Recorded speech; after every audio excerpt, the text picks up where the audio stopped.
Eu tive Covid e a partir daí foi uma verdadeira avalanche. Eu, no segundo dia de sintoma, eu já internei com desconforto respiratório. Perdi 25 quilos, eu era muito forte. Eu cheguei pesando 78 quilos de músculo. Eu saí de lá com 25 quilos a menos. Estava na maior fragilidade da minha vida em todos os sentidos. É muito sofrido a gente chegar numa situação como essa, de não ter o controle da nossa vida e dos nossos movimentos. Eu estava tendo melhor. Uma equipe médica maravilhosa, um hospital particular. E tem pessoas que não tem ninguém para orarem por eles. Então, assim, como é que cuida? Se a pessoa não tem nem sabonete dentro da casa, como é que vai limpar uma ferida? E foi aí que o projeto nasceu. E aí meu pai ficou doente.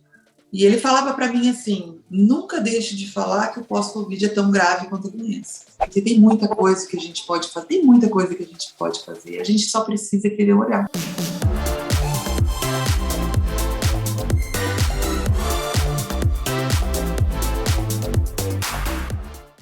Oi, gente! Delícia a gente estar aqui mais uma vez com o nosso Jeito de Ser e hoje com o meu quadro preferido, Mulheres que se Reinventam. Eu adoro gente que pega a dor e transforma num propósito e que muda a sua vida e que é feliz apesar de tanta dor. Bom, a minha entrevistada de hoje chama-se Raquel Trevisi. Raquel é dentista, atleta, sarada. De uma hora para outra, Covid. Gente, a Covid dela foi avassaladora. Mas avassaladora daquele jeito, assim, que em poucos dias ela estava internada, entubada. Só para vocês terem uma ideia, gente, ela perdeu 25 quilos. Ela teve várias sequelas. Quando ela saiu do hospital, ela mal conseguia andar. Ela não se reconheceu. Ela se olhou e falou, quem é esta pessoa? Bom, ela transformou essa dor num propósito gigantesco. Por quê? Porque quando ela estava lá, no auge da dor, ela pensou assim, gente, eu estou aqui num hospital bacana, eu tenho condições, eu tenho comida, eu tenho estrutura, mas quem está passando por isso que eu estou passando e não tem nada disso que eu estou tendo? Como é que é a vida dessas pessoas? Gente, ela transformou. Ela tem um projeto que se chama Projeto com Vida. Esse projeto já tomou uma proporção tão grande que até fora do Brasil. Centenas de voluntários e centenas de famílias que precisam dessa ajuda. Que ajuda é essa? É pessoas que tiveram esse Covid, é pessoas que passaram por situações assim muito tristes, até de perder entes familiares, que não sabem o que fazer, que não tem estrutura de fisioterapia, fonoaudiologia, que não tem estrutura nenhuma para o depois, para sequelas. E ela, nesse projeto, ela dá as mãos para quem não tem, para quem não pode. Vocês não têm noção de quem é a Raquel Trevisi. É? Não tem problema não. Vocês vão ter noção agora. Antes de eu trazer a Raquel, vocês curtam, se inscrevam, comentem no meu canal, que eu fico muito feliz. E chega de falar, Monique fala pra caramba. É porque eu fico empolgada falando das minhas entrevistadas incríveis. Raquel Trevisi, seja muito bem-vinda. Raquel, muito bem-vinda. Não tenho nem como te agradecer a sua presença aqui no meu Jeito de Ser. Querida, muito obrigada, viu? Obrigada a você pelo convite, Monique. Estou muito feliz de estar aqui com você. Eu costumo dizer para as pessoas que cada lugar que eu falar, cada porta que se abrir faz com que a minha história faça ainda mais sentido. Então, Raquel, assim, tudo que você passou, né, a experiência com a doença, o Covid trouxe sequelas, consequências, enfim, a perda do seu pai, tudo que você passou, isso por si só já teria já é o suficiente para transformar a vida de uma pessoa. Só que ao invés de transformar só a sua vida, você ressignificou de tal maneira que você passou a transformar a vida de centenas, milhares de pessoas. O seu projeto, o Projeto com Vida. Então, eu queria que você contasse, assim, começasse contando como é que foi a história do seu Covid, que trouxe até hoje esse projeto tão lindo que está transformando a vida de tanta gente.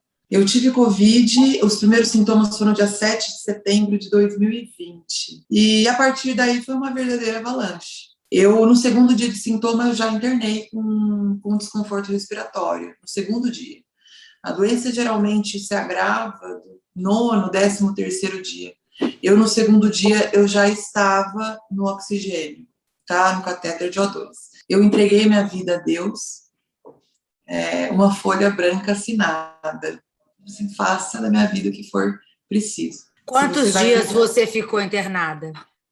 Fiquei uma semana, e aí eu já fui pro tubo, fui para UTI. E quando eu fui para UTI, eu tinha, para mim, UTI era um sinônimo de intubação. Intubação é um sinônimo de caminho sem volta. Ele disse, não, Raquel, você não vai se entubar, assim, estamos encaminhando para você ficar bem assistida 24 horas. Eu disse, ok. E aí fiquei um dia e meio, até o momento que o médico, eu vi um movimento no meu leito, né? Aí eu vi um vucu-vucu de um especialista, ou enfermeiro, ou fisioterapeuta, eu olhei, eu não conseguia nem levantar, eu falei, vocês vão entubar isso? E aí foi quando o médico conversou comigo que eu teria que ser entubada. Mas aí o chão, assim, se abriu. Por mais que você creia em Deus, o que é melhor pra gente não é aquilo que a gente acha que é, né? Então, a minha vida estava entregue a ele, e ele fez o que foi melhor para mim, né? O melhor para mim, para minha família, né? Os propósitos da minha vida. E aí eu fui entubada e eu comecei a viver foi muito difícil, porque eu não foi como dormir e acordar como a maioria. Eu falo que eu fui presenteada em todos os sentidos, Monique, inclusive toda a memória de TI eu tenho. Então, eu não fui aquele apagão que a pessoa acorda e fala onde eu tô, quem sou eu, faz quanto tempo que eu tô aqui, tá um mês. Não, eu vivi uma verdadeira eternidade dentro da UTI. Para mim, não tinha fim aquilo que eu estava vivendo. Quanto tempo você ficou na UTI? Foram 20 dias de UTI, foram 16 dias de tubo.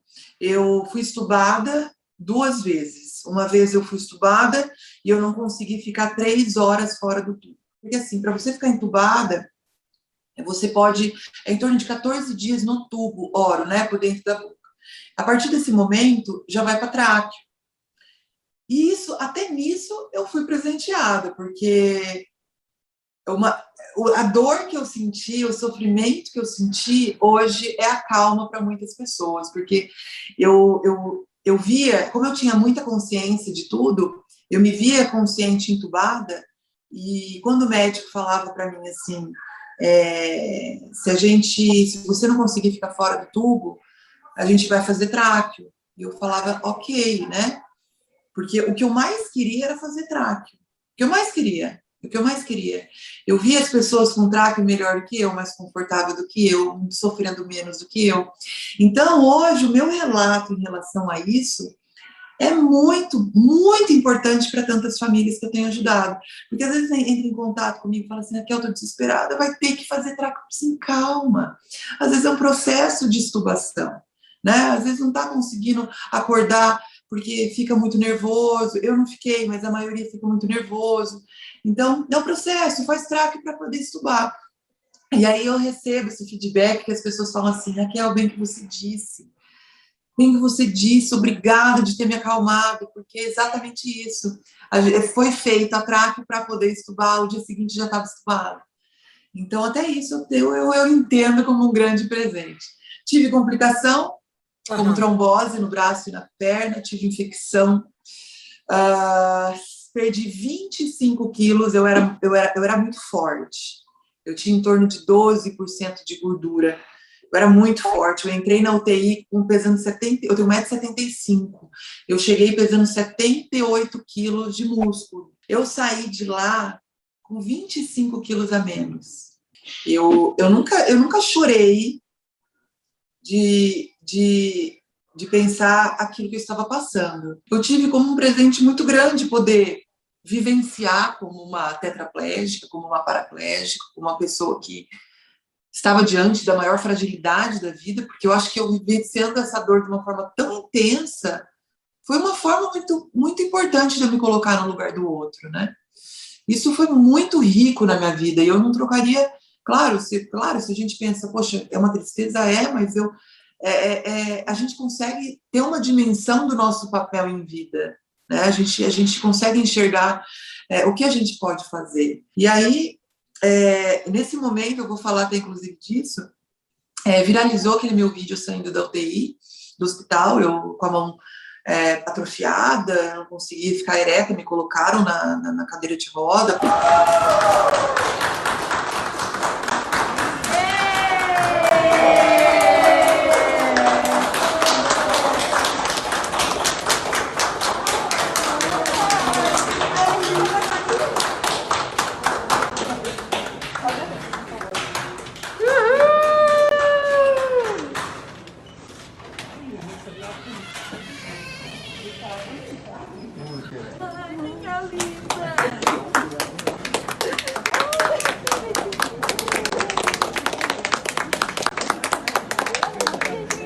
E eu lembro que viralizou esse vídeo e eu recebi eu não conseguia, não sabia, não conseguia mexer no celular. Foi quando eu li uma mensagem de uma pessoa que eu conheci, mas eu não tinha um contato, assim, uma amiga minha, uma pessoa que eu vi 2 vezes na minha vida. E ela falou assim para mim que eu tinha uma força descomunal, que mesmo sem eu saber, e que ela estava passando por uma depressão profunda, e que no momento que ela viu eu saindo do hospital, no vídeo, ela tinha acabado de se despedir dos filhos dela, que ela ia fazer uma besteira, que ela ia se suicidar. Foi ela e ela viu o vídeo. E ela falou assim, eu vi seu vídeo, eu posso dizer que você foi o anjo que me salvou. Monique, eu estava na maior fragilidade da minha vida, né? Estava na maior fragilidade da minha vida em todos os sentidos. É muito duro, é muito sofrido, a gente chegar numa situação como essa, de não ter o controle da nossa vida e dos nossos movimentos, de ver o sofrimento de quem está em volta, do meu pai, da minha mãe, dos meus irmãos, do meu marido, meus filhos, e a gente não conseguir dar um abraço por impotência, assim, né? Tipo, a doença quase me levou e eu tô aqui. O que sobrou de mim, né? Eu renasci. Bom, aí você volta para casa e recomeça a sua vida. Nesse meio tempo, teu pai pega a Covid e você perde teu pai. Eu assim, logo que eu saí da UTI, eu na primeira semana, eu já me senti, quer dizer, eu já me sentia antes, as pessoas me mandavam mensagem, tô orando por você, antes de eu ir para a UTI. Eu falo assim, não ore por mim, ore pelos desassistidos, porque eu tinha isso muito forte na minha vida. Tenho isso muito forte, porque eu estava muito bem amparada, eu estava tendo melhor, uma equipe médica maravilhosa, um hospital particular, e tem pessoas que não tem ninguém para orarem por eles. Caramba, né? Ela teve a empatia, né? No caso, de estar ali naquela situação toda e pensando assim, gente, e quem está passando pela mesma coisa que Exatamente. eu e não tem a estrutura toda que eu tenho? Como é que essas pessoas, né? Eu imagino ela saindo do hospital, sem andar, sem se mexer, e tendo toda uma estrutura para fazer ela recomeçar, e quem estava passando a mesma situação que ela e não ia ter toda a estrutura dela. E ela só pensava nisso, isso que é incrível, né? Monique, eu perdi 25 quilos. Eu fiz fisioterapia 2 vezes por dia por um bom tempo para voltar a andar. E isso demanda de dinheiro, muito dinheiro. Além tem a questão, eu perdi 25 quilos. Aí você vê as pessoas fazendo campanha, eu acho que é justo, tem que fazer mesmo, a gente faz também campanha para arrecadação de cesta básica, mas será que eu conseguiria me recuperar com cesta básica, com arroz e feijão? E cadê aquela verdura? Cadê aquela fruta? Aquilo que é necessário para a gente sobreviver, né?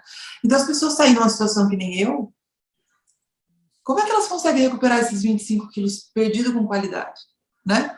E aí foi quando eu conversando com a enfermeira, eu tinha enfermeira 24 horas por dia, e aí eu falando com a Renata, a gente ficou muito amiga, ela o projeto nasceu junto a ela, e eu falei assim, Renata, mas como é que faz essas pessoas que não têm? Ela falou assim, não faz. Sim, mas como assim não faz? Não tem nenhuma entidade, não tem nada? Ela falou assim, não. Às vezes a pessoa recebe alta naquele dia, fala assim, a mãe recebe uma ligação, vem buscar que seu filho acabou de receber alta.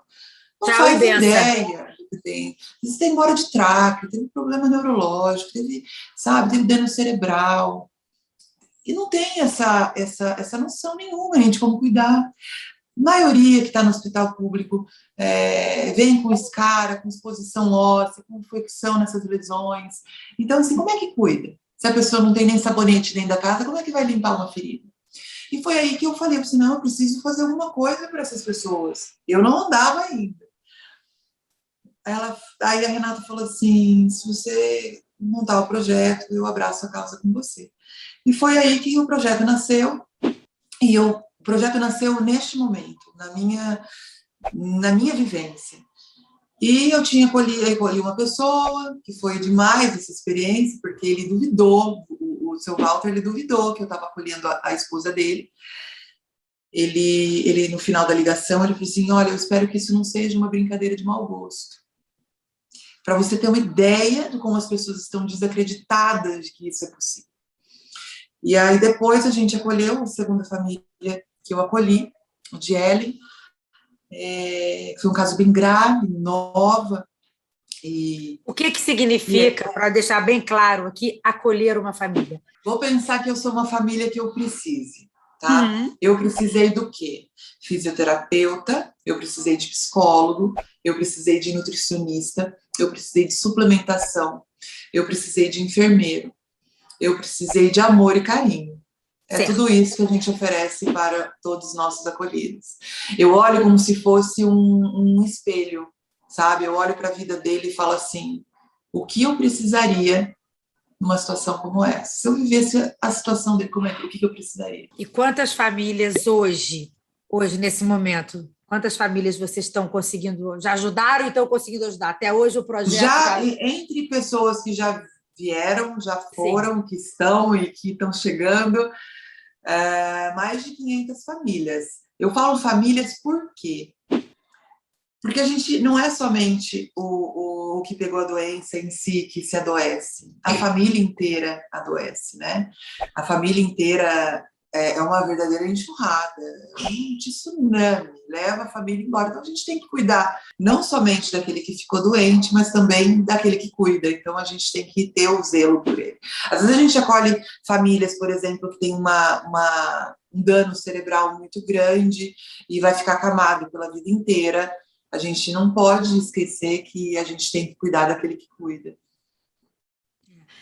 Raquel, bom, nesse meio tempo que eu estava falando, o teu pai pegou a doença e faleceu, né? Estou contando até de forma cronológica. Adotei a primeira família, adotamos a segunda família que nós adotamos, meu pai estava internado. Eu lembro, eu falei porque ele ficava num quarto, que era o mesmo que eu tinha ficado, que tinha acesso pela garagem do hospital. Então a gente ficava lá na janelinha conversando. E eu lembro que eu contei para ele, eu disse assim, pai, adotamos nossa segunda família. Ele falou assim, que bom, minha filha, porque ele estava bem, assim, a gente não sabe o que a doença nos prepara, né? E aí meu pai ficou doente, e ele falava para mim assim, filha, quando você falar, nunca deixe de falar que o pós-Covid é tão grave quanto a doença. E eu falo isso para todo mundo. Todos os lugares que eu falo a frase que meu pai pedia para eu falar. E meu pai chegou a ficar bom, ele ia receber alta, ele estava muito melhor que eu. Ele estava levantando, ele queria trabalhar. E aí, ele ia receber alta em 2 dias, estava toda a equipe já montada, e aí ele agravou. Ele começou a sentir um pouco de falta de ar, aí ele fez a tomografia, e aí estava constatado que ele tinha 95% de comprometimento pulmonar. Foi um momento muito difícil, porque foi uma época que eu não estava recuperada ainda, e aí eu dei uma regredida até, mas eu estava sofrendo por viver tudo aquilo que eu vivi, pelo medo de uma filha que poderia perder o amor da vida, né? E por saber que meu pai poderia estar sofrendo assim como eu sofri. Então, foi muito difícil, muito difícil. É muito difícil, né? E, Raquel, assim, de tudo isso, né, caramba, do seu processo da doença, nossa, você teve o Covid dos mais graves, né, e conseguiu sair desse projeto. Qual o maior aprendizado, assim, de vida seu? Você fala, Monique, hoje, quem é a Raquel hoje? O que você mais aprendeu com isso tudo? Eu acho que a maior lição que eu possa hoje, se eu falar que nossa matéria aqui, o que eu posso passar para alguém, é que todos se permitam olhar para os nossos chamados, sabe? Entender o que Deus quer da gente, olhar para os pequenos detalhes da vida e ver o que o universo quer de nós, sabe? Porque tem muita coisa que a gente pode fazer, a gente só precisa querer olhar. A gente só precisa querer olhar, nada mais. E aceitar o chamado. Vamos orientar as pessoas. Quem quiser ser voluntário e quem quiser ser atendido. Quais são os 2 caminhos? Porque você quer voluntários e você também quer atender. Quais são os 2 caminhos? Que, na verdade, são 3 que a gente precisa, certo? Tá. A gente precisa do voluntário, a gente precisa das famílias para atender, né? Fazer cadastro, e a gente precisa de manter toda a estrutura que a gente tem. Perfeito. Tá? Então, a gente precisa de doação também. A forma mais fácil é pelo Instagram, @Raquel Trevisi. Clica no link da bio, tá lá.